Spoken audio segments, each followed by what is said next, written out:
want to begin this by talking to some of the political stars. These are people who are leading the fight against Alzheimer's in particular. And so let me bring out, please, Congressman Ed Markey, who is the founder of the Congressional Alzheimer's Caucus, Congressman Chris Smith, and Senator Mark Warner. Please welcome these leaders. Good to see you.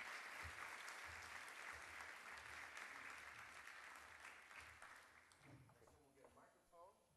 We're mic'd up here. Oh, you're mic'd up, yeah. And that's what counts.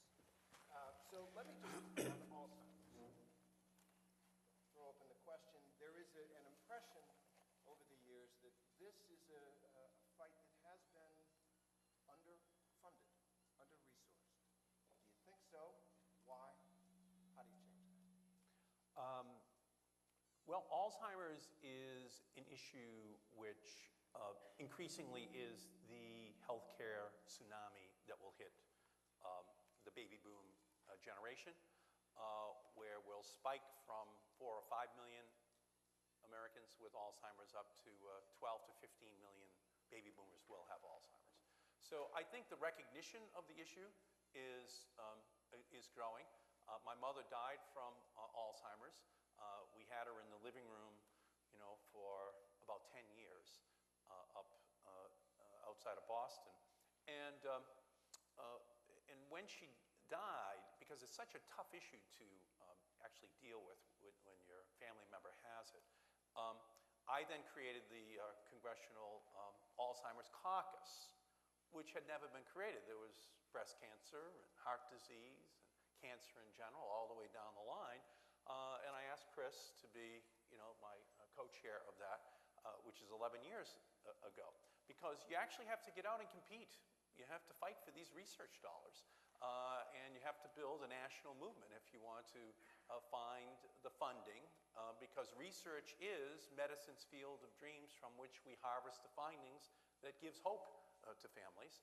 And at this point, I think we've reached a place where we can really say that people understand the issue, that the funding levels have to increase dramatically to catch up with the magnitude of the problem that will be created if we don't find a cure.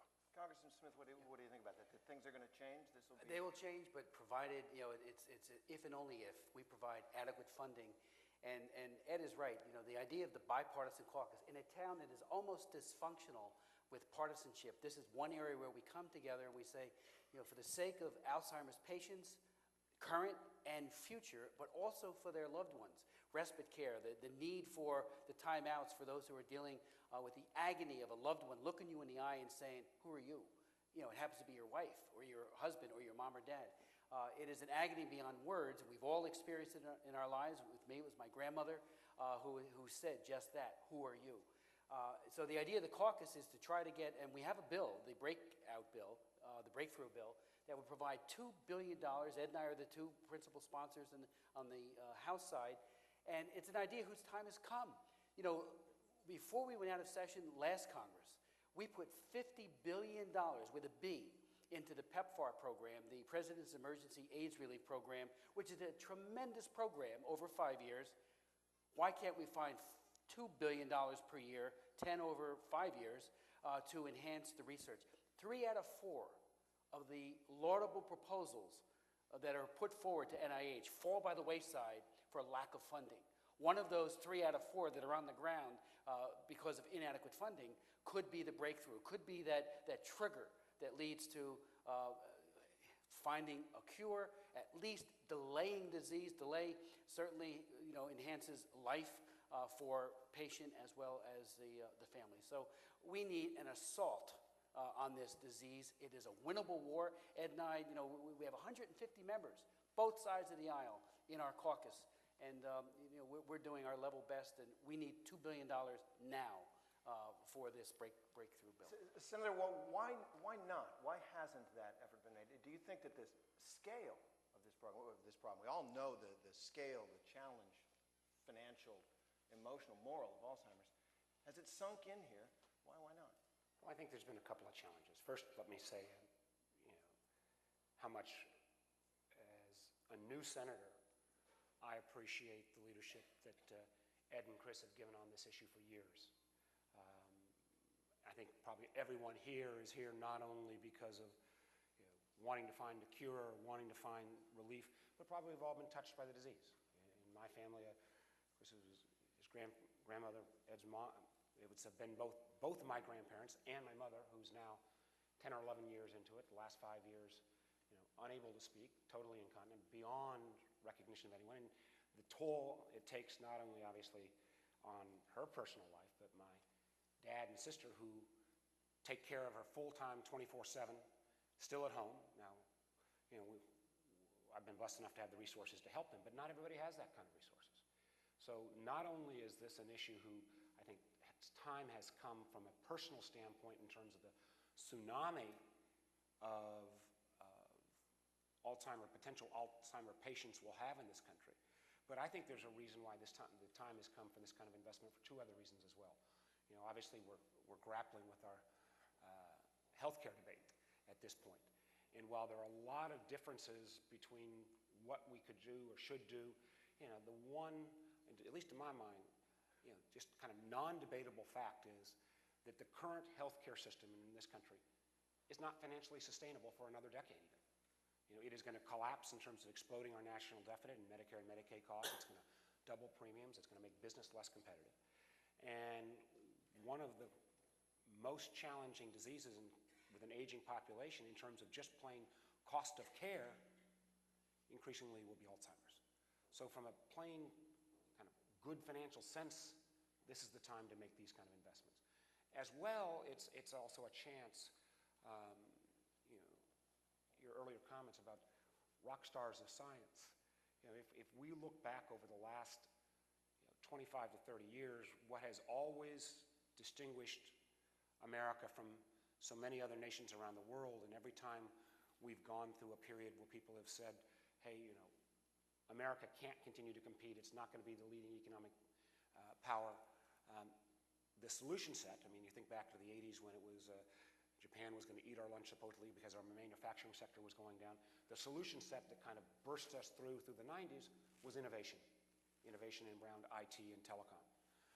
My sense is that one of the reasons why I think the time is now that we can actually make the very valid case for these funds is not only the personal issue, not only the healthcare issue, but if America is going to once again regain its status as the innovation capital of the world, finding the cure not only for this challenge of the disease, but the host of others that have got the other groups up here organizing, the kind of major investment we need to make in NIH to make sure that we become the innovation capital or further build that lead is something that is very, very important for a long-term economic growth standpoint. So personal tragedies, healthcare solution set, economic job, and innovation capital all mean, I think, and I hope at least, and I say this as a guy who's only been here 9 months, a newbie, that I hope I can add my support and efforts and we can make this happen.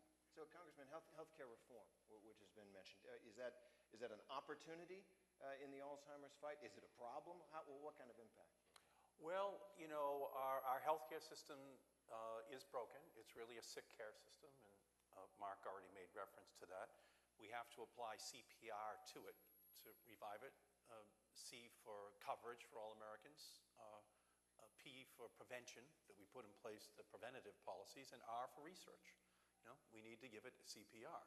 So inside of the bill itself, what we are going to do is to, and Chris and I partnered on this, is something called the Independence at Home Act, which will help dramatically to change the paradigm so that these heroes, and Chris and Mark and I each have family experience with this, but the people who are caring for the Alzheimer's patients are heroes, but heroes need help. And so by changing the paradigm, which we do in the legislation that passed, to move towards giving more medical help at home, we make it easier for families to keep people at home. We actually give incentives to the medical system to keep people at home because they can profit more if they can create strategies that help families do so at home. And added to what we did in the stimulus bill, which was to add these billions of dollars for research for the NIH budget. The NIH budget had been cut 16% over the last 5 years. And so that dramatic increase in the stimulus bill for the NIH budget is a signal that we're serious again. You know, we had a terrorist attack on September 11th, and it was a tragedy. But the real terrorist that everyone is afraid of is the phone call that will come to their family, that that disease that had been in their family has now hit another member. And that's millions of people who are afraid of that phone call. And what we've done here in the NIH budget this year is dramatically increase that funding. And in this healthcare reform bill that we've already passed out of our committee anyway, this independence at home strategy is something that I think will give people a lot more comfort. Support for caregivers, heroes. Yes. Exactly. Yeah, and again, the Independence at Home Act is a very bipartisan bill. No matter where one comes down on current healthcare reform proposals, and there are a lot of them on the table, the idea of caring for Alzheimer's patients, the respite care, as we all have said, but most importantly right now, breakout dollars, breakthrough dollars. We need to get a critical mass of money to the National Institutes of Health so that they can do the research, that they do so laudably, so we can get a breakthrough. And if we don't do it, delay is denial. And there will be people who suffer this ravaging disease who otherwise could have been spared and or delayed. And I can't stress that enough. And let me also point out, you know, just like with the effort on global AIDS, this is a pandemic. It's not just in the United States. People are living longer all over the world. And that, of course, with early onset, that's not relevant because those people, it's not a matter of how old they are. But we know that half of those people who are age 85 or older are in some stage of developing Alzheimer's disease. That just begs the question, if we want to have longer life, which we obviously do, we need to make sure that we're putting those resources to find a cure. And we need to think cure. Mitigate on the short term, cure intermediate and long term. Well, good luck on that, gentlemen. Thank you for your commitment, and thank you for being here. Can I just say that rock stars of science is not an oxymoron. They really are. Science is not like congressional expert or Salt Lake City nightlife. There actually is such a thing as rock stars of science, and those are all those scientists across our country that we have to unleash. Thank you all so much for being here. Thank you.